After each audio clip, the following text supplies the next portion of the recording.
Good morning. As the lecture notes are being distributed, let me just give you a little bit of housekeeping. Before that, when you get your lecture notes, you can write down what Max shared about surrender, and you can also write down what David said about the painting. And by the end of the message, I hope you will know why I'm asking you to write that down. Okay. Uh, So just some housekeeping. Wherever you see a red word underlined on the PowerPoint, wherever you see a red word underlined, that is the word that is missing in your lecture notes. So that's the appropriate blank, so you can fill it in. So David asked me to speak 1 week earlier. What he also knew is that I'm going to speak on a funeral. So this funeral happens 1 week earlier, okay? So there was this pastor who woke up one morning, and as he walked out of his house, he opened the door and walked out of his house, and in his lawn, in the middle of the lawn, he saw a dead donkey. So he came back home and he immediately dialed the police station, and he spoke to the SI and he said, "Sir, there is a dead donkey on my lawn." So the SI felt quite offended that they were called to address a dead donkey. So he said, "Sir, aren't you the pastor?" He said, "Yes." "So aren't you the guys who are responsible to do the last rites?" So he said, the pastor said, "Yes, we are the guys who do the last rites." Now the pastor thought, this guy is getting really smart over me. So he said, "Sir," he told the SI, "Sir, I called to also tell you that generally the pastors also inform the family members when a family member dies. So I just thought I will inform you of your family member." Okay. Now, we are at I think this is the fifth I am. So what were the other four that went by? I'm just waiting for the lecture notes to get distributed, so I'm asking all these questions. So what is the first I am? I am the great I am. Before Abraham, I am. The second one was? I am the bread of life. The third one? I am the light. And last week we saw, not last week, the week prior to that we saw I am the door or the gate, okay? So today we're going to look at I am the resurrection and life. This is a funeral service, but this is a funeral service that Jesus attends. And whenever Jesus attends a funeral service, the dead don't stand a chance, okay? Is this the first person that Jesus raised up? No. There was the daughter of Jairus, who was the leader of the synagogue in Galilee. There was also the son of the widow, Nain, who he raised up. There were two people he raised up. But this funeral is a little different. Why? Because the other two funerals, the raising of the dead happened on the same day that they died. But in this funeral, Jesus comes on the fourth day, okay? So I'm going to give you a little bit of background. How many of you watched the movie Vikram? Kamala Hassan's Vikram, okay? Now there are a few hands who went up, others who didn't watch it, don't worry. Arambikalama? Okay, now others will not understand what I said, because what I said in Tamil is, shall we start? But those who watch the movie will understand what that Arambikalama means. Similarly, when Jesus says, I am the resurrection and life, unless you understand the context of what he is saying, you will not understand what those words mean.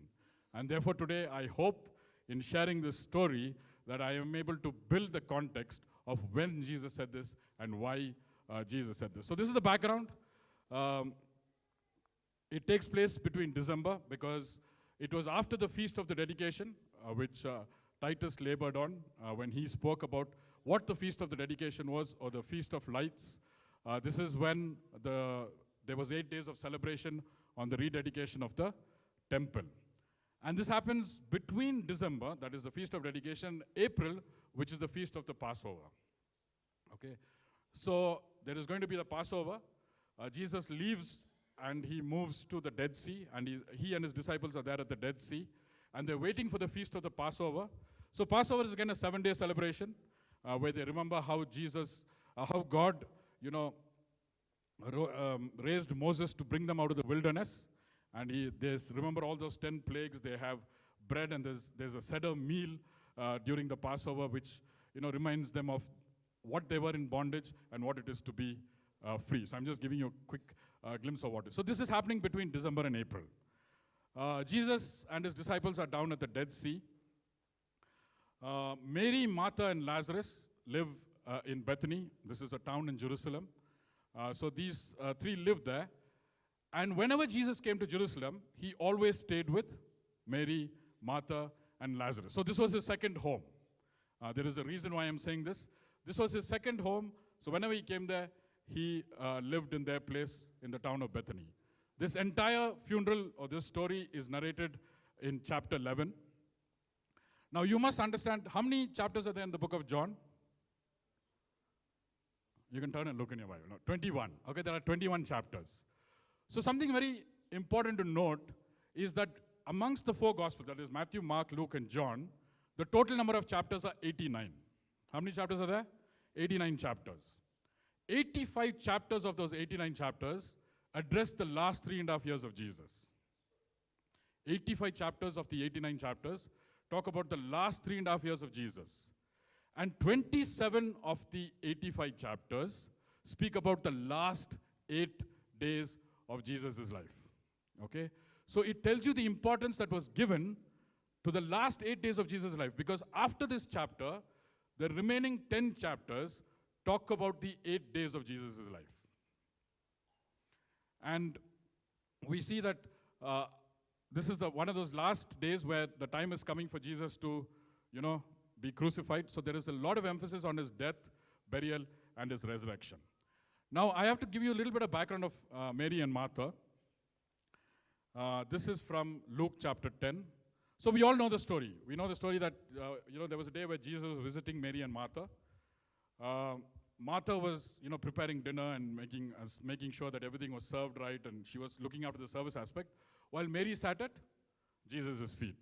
So Martha walks up to Jesus, and she starts complaining and says that, I'm the one who's doing all the hard work. I'm the one who's preparing, and I'm the one who's doing all this, while Mary sits at your feet. Why don't you send my sister to help me? So what does Jesus say?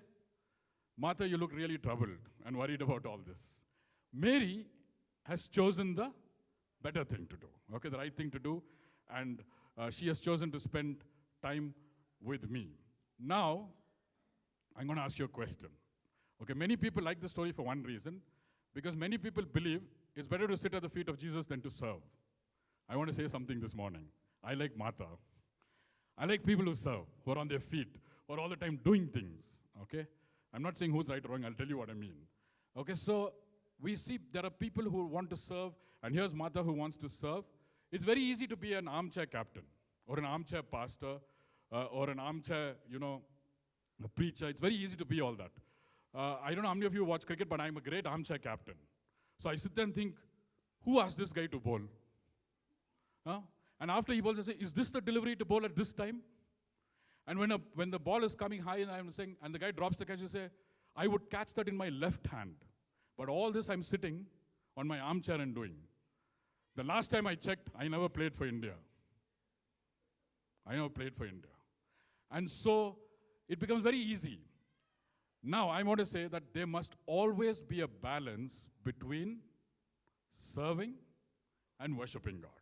There are times when you have to sit at his feet, and there are times when you have to serve. And that's exactly the point Jesus was making. He was telling Martha, I am here, Martha, and when I am here, Mary is spending time with me. And that's why she's chosen the right thing. So when he's not there, you can't, again, you have to be in service. And so the point is that we must strike a balance between service and sitting at the feet of Jesus and listening to his word. Why am I saying this in context of this story? It's important to understand the personality of these two ladies. As we look at the story, we'll see we need to understand the personality of these two ladies. So, verses 1 to 3. A man named Lazarus was sick. He lived in Bethany with his sisters, Mary and Martha. This is the Mary who later poured the expensive perfume on the Lord's feet and wiped them with her hair. Her brother Lazarus was sick. So the two sisters sent a message to Jesus telling him, Lord, the one you love is sick. So message is sent by the two sisters. Jesus is not there. So a message is sent to Jesus saying that, Lazarus is sick and we want you to come here. It's very awesome to have Jesus around. In this situation, Jesus was not there. You imagine the things that Jesus did to blow away the mind of the disciples. This July when I was filing tax, I remember the story of Galilee. When Peter called Jesus and said, it's time to file tax because they were also filing tax in the month of July. And he said, there's no money. So Jesus looked at him and said, no, there is. Go to the lake, catch the fish, open the mouth, you'll find the coin paid tax. I said, what a lovely thing to have Jesus around July. When I was filing my tax, he didn't ask me to go fishing and open the mouth and, pay my tax. But jokes aside, to have Jesus on your team is to be on the winning team. And Mary and Martha knew that Jesus was not there, and the one that they needed at that moment when Lazarus was sick was Jesus. And so they send word and ask for Jesus to come. I love the basis of their appeal. When they call for Jesus, you know what they say? Remember the home that you stay in? All the food that we gave you? We didn't even charge you for the room. Mary and Martha, Lazarus is sick, can you please come home? No, they don't say that. What do they say? The one that you love is sick. The one that you love. Not the one that loves you. Not the one that served you. Not the one that looked after you. The one that you love is sick.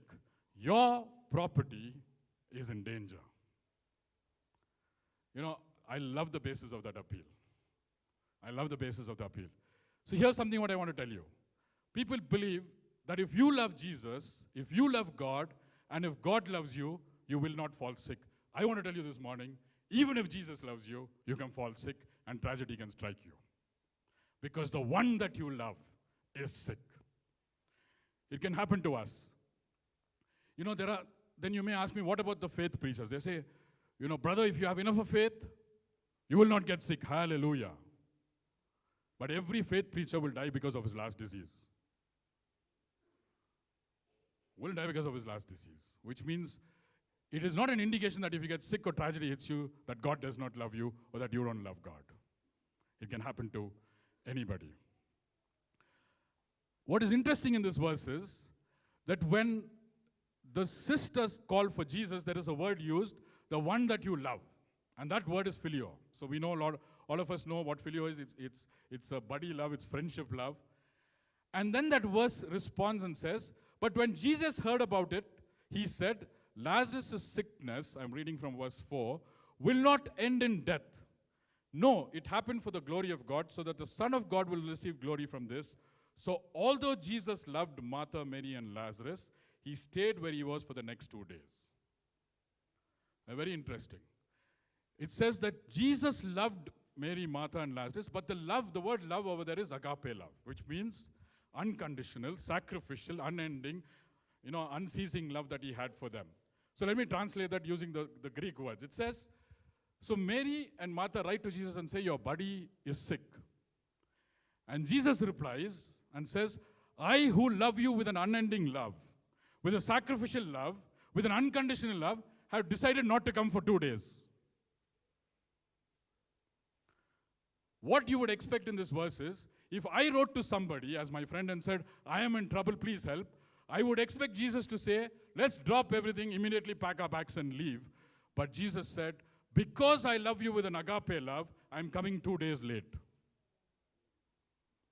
Because I love you with an agape love, I will come 2 days late.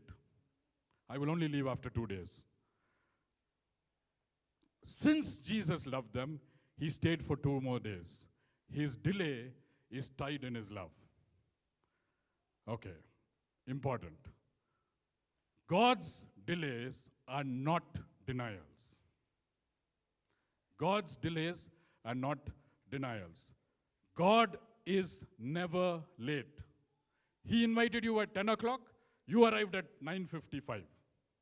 And you are complaining, where is God? You are early. God is never late. He is always on time. He's made sure and he's making sure that Lazarus is really dead, dead,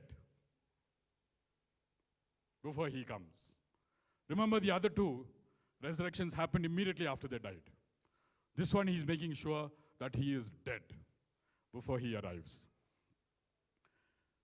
Now, naturally, Mary and Martha will get angry. As we go in the story, you'll see that Mary and Martha will get angry, because when you appeal to a friend who you trust says that, no, I'm coming after 2 days, you will get angry. How many of you have got angry with God? You know why? Because we interpret the love of God through our circumstances. We look at our circumstances now and say, I prayed for this, I asked him in my darkest hour, he did not respond to me, he does not love me. But this morning I want to tell you, we need to interpret our circumstances through the love of God. He did not answer your prayer because he loves you. He did not give you what you asked for because he loves you.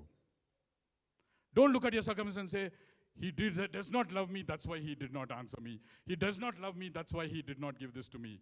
He did not give it to you because he loves you. He did not answer you because he loves you. Always interpret your circumstances through the love of God. I told you to write down about David's painting, okay? He had no idea that I had a painting over here this morning. So, you know, when we look at life today sometimes, our circumstances, it looks like this blotchy. Some brown here, some brown there, a little black here, and life looks blotchy, okay? And then the artist gets to work. They add another blotch, they add another blotch, and they add another blotch.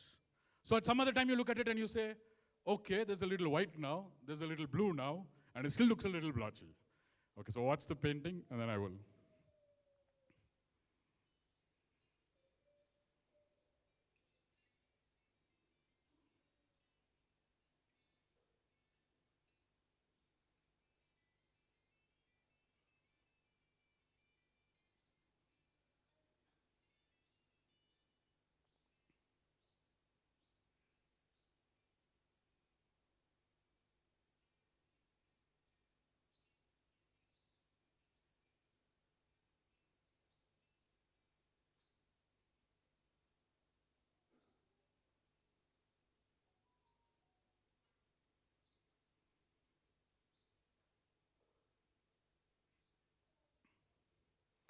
He is the artist, and we are the canvas. At any time you look at it, you will never know the end picture, because only the artist knows what he has in his mind at the end. And so, never judge God's love by your circumstances. Always look at your circumstances through God's love, because the artist knows what he's going to finish with you. Okay? And from that brown, suddenly it's this wow picture. Okay? Now, in verse 7 and 10 it says, finally he said to his disciples, let's go back to Judea. But his disciples objected. They said, Rabbi, only a few days ago the people in Judea were trying to stone you. Are you going there again? Jesus replied, there are 12 hours of daylight every day. During the day people can walk safely. They can see because they have light of this world. But at night there is danger of stumbling because they have no light. Then he said, our friend Lazarus has fallen asleep, but now I will go and wake him up. So he says after waiting for 2 days, let's go. And then they tell him, but Rabbi, aren't we hiding here because they tried to stone us? Remember every time Jesus said, I am? They picked up stones. Why? Because he was claiming that he was God, and that was blasphemy. So they said, we don't want to go back there because those guys are going to stone us. And then you know what Jesus says? He says, Jesus knows that his time has come. He says, I have been allotted, I'm paraphrasing that, he's saying, I have been allotted certain time. My day is coming to an end. I have to finish what my task here is. And therefore I can't wait. We have to go. Stoning or no stoning, I have to go and complete the job. What is the principle that we can understand from that? You and I have been given a day to work. Okay? You and I. Some of us get 12 hours. Our days are different, but you and I have given a day to work. You and I have a task that God has given us. Okay? And only when we fulfill the task for which we are created will we have satisfaction, fulfillment, and joy in our lives. Only when we fulfill the task for which we have been sent. Now, to complete the task, we have a prescribed time. And that time cannot be extended. Who knows? Tonight may be my time. I may be called tonight. Anybody can be called at any time. But we have a prescribed time. But having said that, I also want to tell you that you are invincible and nothing can happen to you until God calls you. I use a very strong word, invincible. Why? I'm quoting from Revelation 11 verses 4. Revelation 11 says there were two witnesses. If you remember, how many days were the witnesses given? 1,260 days the witnesses were given. And it is said that in those 1,260 days, they can close up the heavens. That means they can prevent it from raining. They can also turn blood into water. But once the 1,260 days are over, the beast will come up from the pit, declare war, and kill both of them. But the verse says, and when God is done with them, then the beast will arise from the pit. Until then, they are invincible. No one can touch you. So I want to tell all of you sitting here, you have a prescribed time and a prescribed task. As long as you have that prescribed time and a prescribed task, you are invincible. Nothing can touch you till God is done with you. And only when God is done with you, will He allow you to be going. Anyway, once God is done with me, who wants to be here? I want to go. I hope by the end of this, all of you don't want to die, okay? Get engaged in it. Get fulfilled by doing the task that you're assigned, because you never know when your time will come.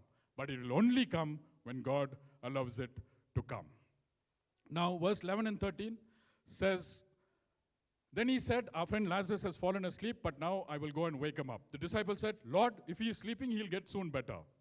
They thought Jesus meant Lazarus was simply sleeping, but Jesus meant that Lazarus had died. So he uses the term sleeping. And immediately the disciples, if he's sleeping, or if he sleeps for another 2-3 days, he'll become better. Then Jesus remembers, these guys are fishermen. When you say sleeping, they didn't get it. Sleeping just basically means it's the posture when a person dies. Okay, that's your body posture. You are sleeping. Some people say the soul is sleeping. All that is not correct. I don't have time. I'm running really quickly. To be absent in the physical is to be present with God. Simple. If you're absent in the physical, you're present with God. Okay? The word sleeping is used as a euphemism because in the Old Testament it said, and she slept with her father. That means they were also buried with her father. New Testament says, when Stephen was martyred and when he was stoned, he fell asleep. Okay? But immediately, to be absent in the physical means to be present with the Lord. Then Jesus plainly tells them, sorry, Lazarus is dead. And I am glad for your sakes that I was not there. Everything that you should not say at a funeral, Jesus said. And he says, I'm glad that I was not there for your sake, now that you will believe. Okay? Then Thomas, I love Thomas. Okay, verse 16, he says, Thomas, nicknamed the twin, said to his fellow disciples, let's go to and die with Jesus. Thomas, nicknamed the twin. Twin of who? Twin of you and me. I'll tell you why. Many times we think like him. And many times we don't say it, but we also behave like him. What is he called? Doubting Tom or Doubting Thomas. He is the show me disciple. When they saw Jesus was risen and they came and told him Jesus is risen, he said, yeah, I know, but I have to touch the wounds and find out. No, let me touch me. Let me touch only, then I will believe. But I'll tell you why I like Thomas. The first thing he said, if we go there, we're going to get stoned and we're going to die. If I was in Thomas's place, I'll say, I'm feeling a little sick. You all go, I'll follow. But he didn't say that. He said, I'm also coming. I'll also get stoned. I'll also die. I'm loyal. I am loyal, he said. 1. 2, we are going to look at this I am later on. This is in John 14, verses 1 to 5. So Jesus is talking to the disciples and he says, do not let your hearts be troubled. You believe in God, believe also in me. My Father's house has many rooms. If that were not so, would I have told you that I am going there to prepare a place for you? And if I go and prepare a place for you, I will come back and take you to be with me, that you may also be where I am. You know the way to the place where I am going. And so Jesus is talking to all the disciples, and he's preaching all this to them. And just like you, all the disciples are saying, yes, Lord, preach. Thomas raises his hand and says something very interesting. You know what he says? Lord, we don't know where you are going, so how do we know the way? He's saying, all these guys are shaking their head like they understood everything. I'm telling you, I don't even know where you're going. How do I get there? Many times, after this, many disciples raised their hands and asked doubts after Thomas asked. If you read the rest of the chapter, you'll find. But thank God Thomas asked this. You know why? The next I am came because of this. You know what Jesus said? I am the way, the truth, and the life. One of the greatest proclamations that was made because Thomas saw the dark side of it. And he said, I don't understand. I may be dumb, but please tell me, what is all this? Where are you going? How do we get there? And that's why I like Thomas. Because he's loyal and he's truly honest. I don't believe, I have to touch. I can't understand, explain to me, okay? And so Jesus arrives. Verses 17 to 24. When Jesus arrived at Bethany, he was told that Lazarus had already been in his grave for 4 days. Bethany was only a few miles down the road from Jerusalem, and many of the people had come to console Martha and Mary in their loss. When Martha got word that Jesus was coming, she went to meet him. But Mary stayed in the house. Martha said to Jesus, Lord, if you only had been there, my brother would not have died. But even now, I know that God will give you whatever you ask. I stop with 20. Jesus told her, your brother will rise again. Yes, Martha said, he will rise when everyone else rises at the last day. So he's already been in the tomb for 4 days. And Jesus arrives. Martha must have felt, this guy is coming now. 4 days later. So she runs out and she knows that Jesus is there and she goes to meet him. And you know what she says? If only you were there. If only you were there. If only you were there. My brother would not have died. Okay? Now, this is Martha's reaction. It's a statement of limited faith. Why? Because she says that if you were there, you would have healed him. So that means she believes that if Jesus was there, the brother would have been healed. But now she says that window of opportunity is gone. Okay, I want to say this to you. That whenever a person goes through grief, there are 5 steps. The first one is denial. Whenever you go to a doctor, you take a report and it says something that you got a sickness, or if somebody calls you up and says somebody in your family died, the first thing is, are you sure? Is it the right person? Are you talking about this? Is it not the other person? Does it not look like that person? Is this report correct? Should I take the test again? And you start to deny it. From denial, you move to anger. Why couldn't the doctor save him? Why couldn't the nurse save him? I could have saved him. Anger moves from others to yourself. If only I was there. If only I didn't allow this to happen. Only if I did this. Then that anger turns to God. God, why did you allow this to happen? So from denial, you move to anger. And from anger, you move to? And from anger, you move to?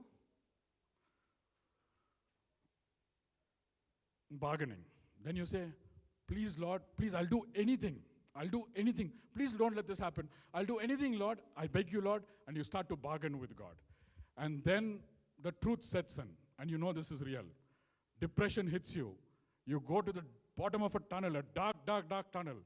You're alone over there. And you don't see any light. And you think it's all over. And slowly you start to accept this reality that this is the truth. That something has happened. Someone has died. That I am sick. And you start to talk to others and you start to do all this. Why am I talking about the stages of grief? That when anybody is going through grief, if you do not know how to respond, don't talk to them. You know why? Because when a person is going through grief, they can say things that can be so detrimental. They can say things like, I hate God. God does not live. God can die. God does not exist. My life is worthless. I don't think it's worth. They can say things out of the stages of anger. And so Martha lashes out to God and says, if only you were there. If only you were there. And you know what Jesus replies? I love what Jesus says. He says, Martha, your brother will rise again. You know, we could have, suppose Jesus could have come there and he knew what he was going to do. He knew he was going to raise Lazarus. And he was talking and Martha's coming to him and saying, only if you were there, this is the way you come to. He could have said, you know, actually I was coming to raise Lazarus. This attitude of yours, sorry, I'm going. He could have said that.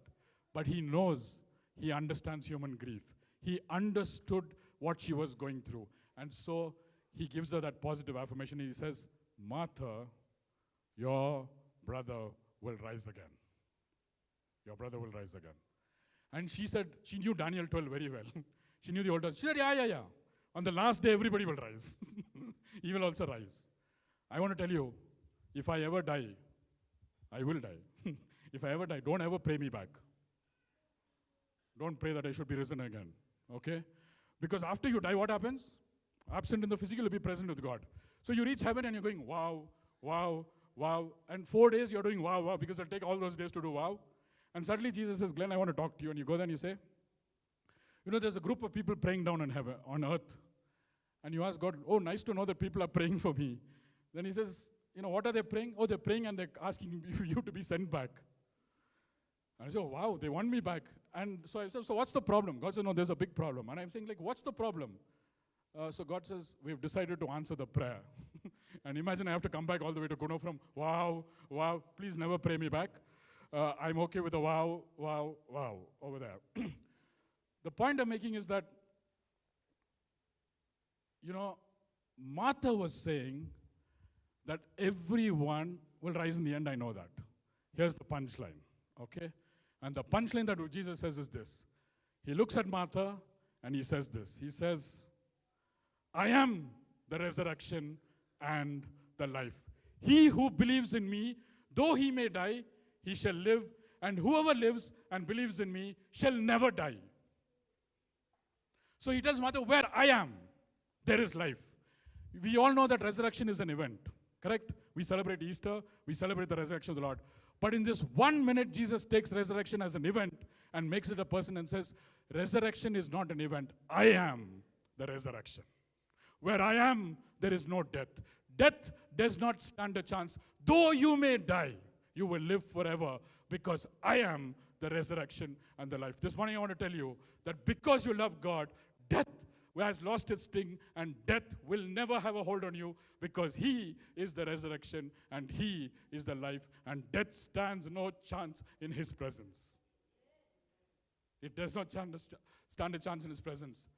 It does not stand a chance in His presence because He says, wherever I am, wherever I go, there will be life. And that's what He was telling her. That was the punchline. He told her, you know, and then He asked Martha, do you believe this? And this morning I want to ask you, do you believe this? Do you believe this? Do you believe this? You know, the litmus test is death. Whenever any of us face death, you know, I mean, I've been to funerals, but one of the most difficult funerals and the most painful funerals that I attended is in school. I got a call. The 2 boys who went swimming somewhere drowned. So I took the children and we went to the funeral house and we were standing and we were waiting for the bodies to come. 2 bodies wrapped in white cloth was passed across. And as they carried those 2 young bodies, the wailing and the weeping was terrible. I mean, death is such a terrible thing. You'll see later on why death is such a terrible thing. And to be over there and not be able to understand what is happening.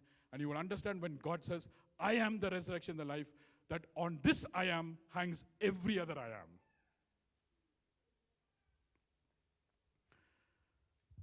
So Jesus arrives and Martha says, yes, Lord, I believe. I always believed you are the Messiah, the Son of God, the one who has come into the world from God. Then she returned to Mary. She called Mary aside from the mourners and told her, the teacher is here and wants to see you. So Mary immediately went to him. Jesus had stayed outside the village at the place where Martha met him. When the people who were at the house consoling Mary saw her leave so hastily, they assumed she was going to Lazarus' grave to weep. So they followed her. When Mary arrived and saw Jesus, she fell at his feet and said, Lord, if only you had been here, my brother would not have died. Okay? So that's Mary's response. So Martha says, yes, I believe you are the Messiah. And she goes home and she sends Mary. Now Mary comes to Jesus, but it's interesting, wherever you see Mary, where is she? At the feet of Jesus. The moment she comes there, she falls at the feet of Jesus and she says exactly the same thing that Martha said. If only you were there. If only you were there. My brother would not have died. But she says, in all this tragedy, the best place to be in is to worship you at your feet. I can't understand this. I don't know why you didn't come. My heart is broken. There is heartbreak. I have lost my brother. He's dead. But if you were here, it would not have happened. But anyhow, at this moment, the only place where I find peace is at your feet. And she falls at his feet. That's the difference between both the sisters. One came saying, lashing. How many of you have lashed out at God and said, why did you allow this? I have been Martha and I have been Mary. But I can tell you, it's better to be Mary's sound. Because the only thing that you can do is fall down and worship. And she falls down and worship. And you know what? When Jesus saw her weeping, and he saw the other people wailing, it says that, he groaned in his spirit. The actual word that is used there is the snorting of a horse. He did, hoo! Jesus actually did that. He snorted like a horse because for that moment he understood and he said that it was never in the design of God for man to die. Death was never in God's design. But sin brought death. And he looked at it and he said, it's terrible. Because there were people who were wailing. And there were people, and actually if you go to the Jewish funerals, they actually hire professionals to wail. To make it loud and make it sorrowful and make sure that everybody knows. And so there was this wailing. And, Jesus was deeply touched with how Mary was weeping. And it says that while they were wailing, that Jesus wept. It's one of the shortest verses. There's another one in Thessalonians, rejoice always. And this is Jesus wept. But the word used for wept is that he never wailed or screamed, but it's just that his eyes filled with tears. This morning before I came here, I prayed for y'all. And I was saying, Lord, prepare their hearts. And, it's good to know that when people pray for you. But you know something? Every day Jesus prays for you and me. He's a high priest. And that's why I want to talk about this. He's such a wonderful high priest because he stands there 100% God, 100% human. And he stands in that situation. He sees Mary weeping. And he's filled with tears because at that moment he feels that emotion and he knows he's going to raise Lazarus. He's not worried about that. But it's just that he's taken over the emotion and he says, it's such a sad thing. Death is such a sad thing. And he weeps. And he weeps with Mary. And then he says, that was he groaned and he got angry and he wept. Now the crowd at the funeral, they also picked up the attitude of Mary and Martha. They were also talking to each other and saying, isn't this the guy? They told him, Lord, come and see. So he said, take me to where, Lazarus is buried. And they said, Lord, come and see. Then Jesus wept. The people who were standing nearby said, see how much he loved him. But some said, this man healed a blind man. Couldn't he have kept Lazarus from dying? So they're also saying, we know that this man healed other people, but why couldn't he have kept Lazarus from dying? So parents, please answer that. Why couldn't he keep? So Max spoke about surrender. Why couldn't he keep this man from dying? Sometimes you look at Jesus and say, why didn't you allow this? Why did you allow this to happen? As parents, I can tell you that there are sometimes we discipline our children and sometimes we deny things to our children. Discipline and denial does not mean that we don't love them. Discipline and denial means we love them very much. Then we tell them, so suppose my son comes at 11 years and says, I want to ride a bike, I want to ride a bike. I tell him, no, you can't. It's not because I don't love him, it's because I love him that I say you can't do it. And I tell him, come and meet me when you're 18. So when I'm 18, it'll be very different. Okay? These people wanted what is that called when you give mouth to mouth? Resuscitation. So that means you're trying to bring back a person to life. All of these people were wanting that. You know what Jesus had in mind? Resurrection. So they were not willing to give up that. They had a desire. Don't let him die. He's sick. We can bring him back before he dies. But God had this grand plan. He wanted resurrection. And he came there. because he knew that there was going to be a resurrection that day. Okay? And so, as parents, because we love people, we discipline and deny. And that's why God's timing is always perfect. You know, when Nima stood here this morning and said, it took a long time to get PhD today. But let me tell you, God's timing is perfect. You would not have got it one day early, you would not have got it one day late. God is never late. He's always on time in every situation in our life. Okay? And so Jesus goes to raise Lazarus, verses 38 to 44. Jesus was still angry as he arrived at the tomb, a cave with a stone rolled across its entrance. Roll the stone aside, Jesus told them. But Martha, the dead man's sister, protested, Lord, he has been dead for 4 days. The smell will be terrible. I like the King James Version. It says, he stinketh. The graves were always outside. I'm just giving you a background because they were never kept in the city, because to be in a cemetery, you are defiled. To touch the dead, you are defiled. And they were usually put in, in caves where the families were kept one after the other, and a rock was rolled over it. It will take some leverage to actually move the stone.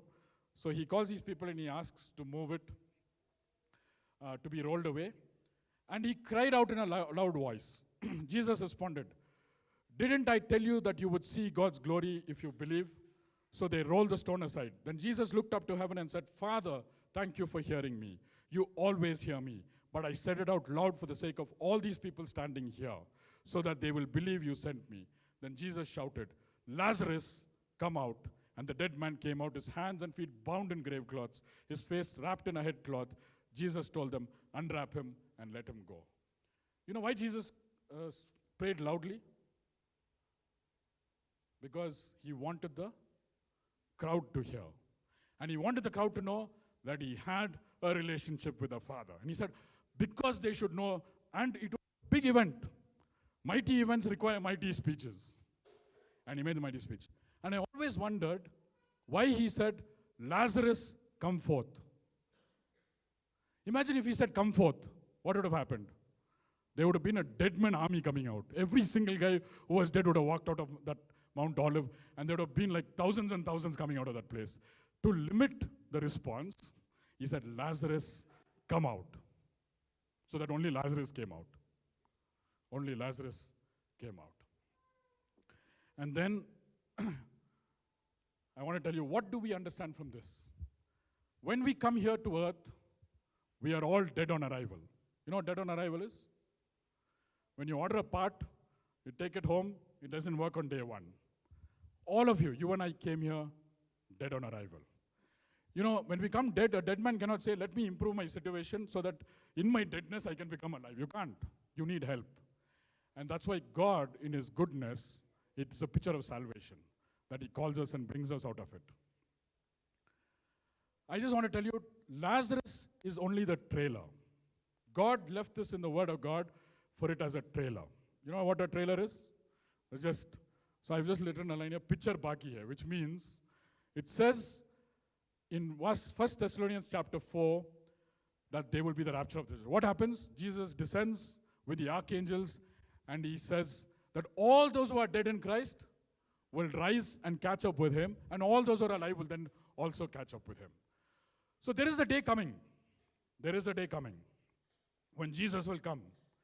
And when Jesus returns, and he will come and say, Lazarus, come forth, Glenn, come forth, Max, come forth, David, come forth. Every name will be called.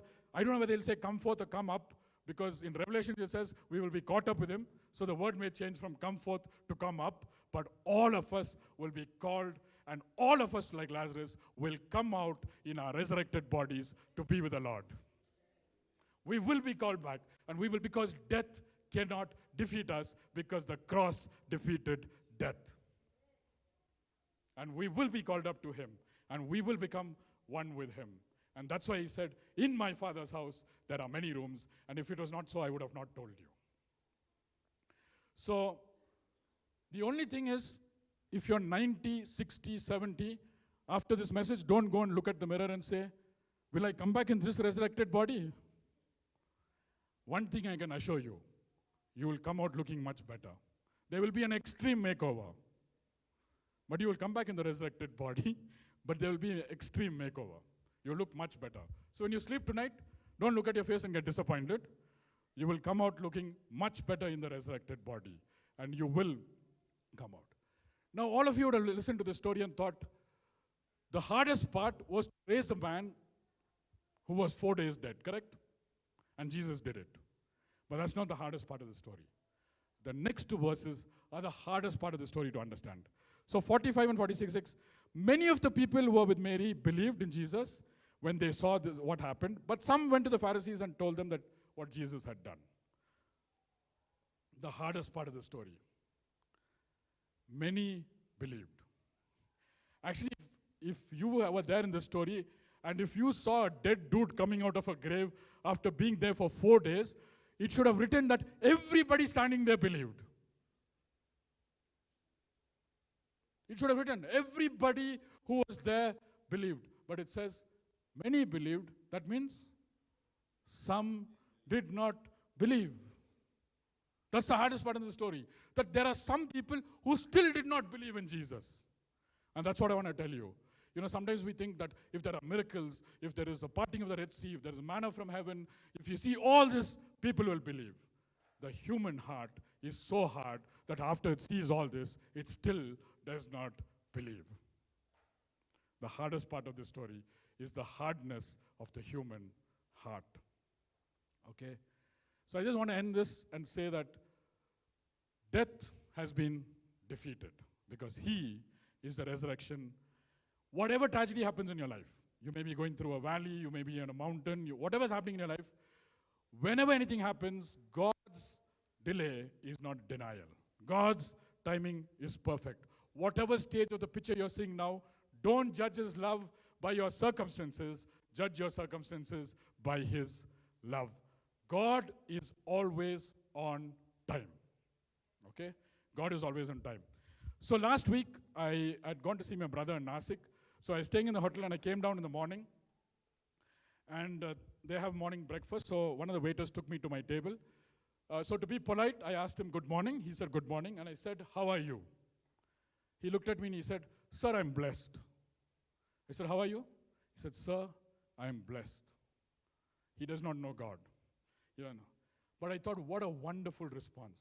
Sir, I am blessed. This morning I want to ask you, how are you this morning? I am blessed. We are blessed. Beyond compare, we are blessed. Because we have a high priest who understands everything that we go through, and He is interceding with the Father on our behalf. He weeps, He moans, He groans. He understands everything that we go through. But in all that He does, everything He allows in our life, and in all the circumstances we go through, is because He loves us with an agape love. I want to end this by saying, isn't it great that when He's 4 days late, He's still on time? Isn't it great that when He's 4 days late, He's still on time? God bless, and hope that this encourages you to know that we can live with that freedom and independence to know that death cannot defeat us. Amen.